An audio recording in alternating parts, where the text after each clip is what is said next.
Daily bus മലയാളത്തിലേക്ക് എല്ലാവർക്കും സ്വാഗതം.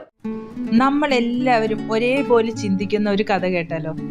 ഈ വീഡിയോ അവസാനം വരെ കാണണേ. എന്ന കഥയിലേക്ക് കടക്കാം. ഒരു വനത്തിൽ ഒരു കാക്ക വളരെ സന്തോഷത്തോടെ സംതൃപ്ത ജീവിതം നയിച്ചു വരികയായിരുന്നു. എന്നാൽ ഒരു നാൾ കാക്ക ഒരു അരയന്നത്തെ കാണാനിടയായി.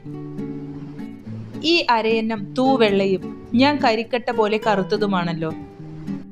കാക്ക ചിന്തിച്ചു, തീർച്ചയായും ഈ ലോകത്തിലെ ഏറ്റവും സന്തോഷവാനായ പക്ഷി ഈ അരയന്നം തന്നെയായിരിക്കും. തൻ്റെ മനസ്സിൽ തോന്നിയത് അവൻ അരയന്നത്തിനോട് വെളിപ്പെടുത്തി. ഓ, തീർച്ചയായും, അരയന്നം പറഞ്ഞു. ഞാൻ തന്നെയാണ് ഈ പ്രദേശത്തെ ഏറ്റവും സന്തോഷവാനായിരുന്ന പക്ഷി. 2 വർണ്ണങ്ങളുള്ള ഒരു തത്തയെ നേരിൽ കാണുന്നത് വരെ ഇപ്പോൾ ഞാൻ മനസ്സിലാക്കുന്നത്, സൃഷ്ടിക്കപ്പെട്ടിട്ടുള്ളതിൽ വെച്ച് ഏറ്റവും സന്തോഷവാനായ പക്ഷി 2 വർണ്ണങ്ങളുള്ള ആ തത്ത തന്നെയായിരിക്കും. കാക്ക അപ്പോൾ തന്നെ തത്തയെ സമീപിച്ച് കാര്യങ്ങൾ പറഞ്ഞു. തത്ത വളരെ വിഷമത്തോടെ ഇങ്ങനെ വിശദീകരിച്ചു. ഒരു മയിലിനെ കണ്ടുമുട്ടുന്നത് വരെയും ഞാൻ വളരെ സന്തോഷവാനായാണ് ജീവിച്ചത്.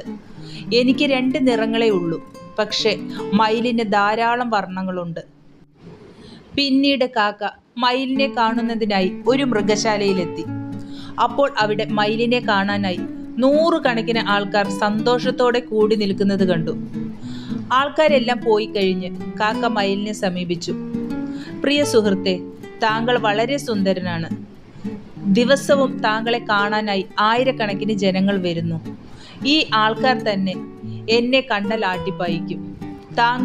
താങ്കൾ മാത്രമാണ് ഈ ഗ്രഹത്തിലെ ഏറ്റവും സന്തോഷവാനായ പക്ഷിയെന്ന് ഞാൻ കരുതുന്നു. മയിൽ പറഞ്ഞു, ഈ ഗ്രഹത്തിലെ ഏറ്റവും സുന്ദരനും സന്തോഷവാനുമായ പക്ഷി ഞാൻ തന്നെയാണെന്ന് എപ്പോഴും ചിന്തിച്ചിരുന്നു. പക്ഷേ എൻ്റെ സൗന്ദര്യം മൂലം ഞാൻ ഈ മൃഗശാലയിൽ തടവിൽപ്പെട്ടിരിക്കുന്നു. മാത്രവുമല്ല, ഞാൻ ഇവിടം മുഴുവൻ വളരെ ശ്രദ്ധയോടെ പരിശോധിച്ചു.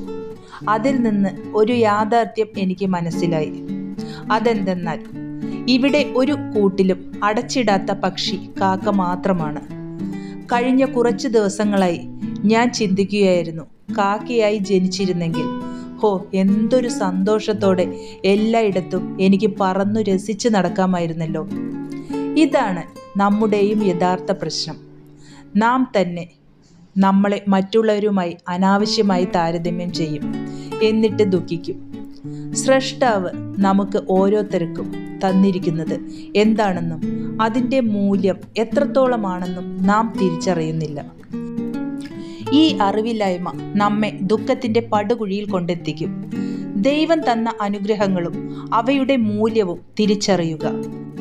നമ്മുടെ സന്തോഷത്തെ ഇല്ലായ്മ ചെയ്യുന്ന ഈ തരം താരതമ്യപ്പെടുത്തൽ ഉപേക്ഷിക്കൂ. അവനവനെ തന്നെ സ്വയം തിരിച്ചറിയൂ. ഇതുപോലുള്ള വീഡിയോ നിങ്ങൾക്ക് ഇഷ്ടമാണെങ്കിൽ, ഇതുപോലുള്ള വീഡിയോ ഇനിയും കാണാൻ താല്പര്യമുണ്ടെങ്കിൽ വീഡിയോ ലൈക്ക് ചെയ്ത് സബ്സ്ക്രൈബ് ചെയ്ത് സപ്പോർട്ട് ചെയ്യൂ. Thank you.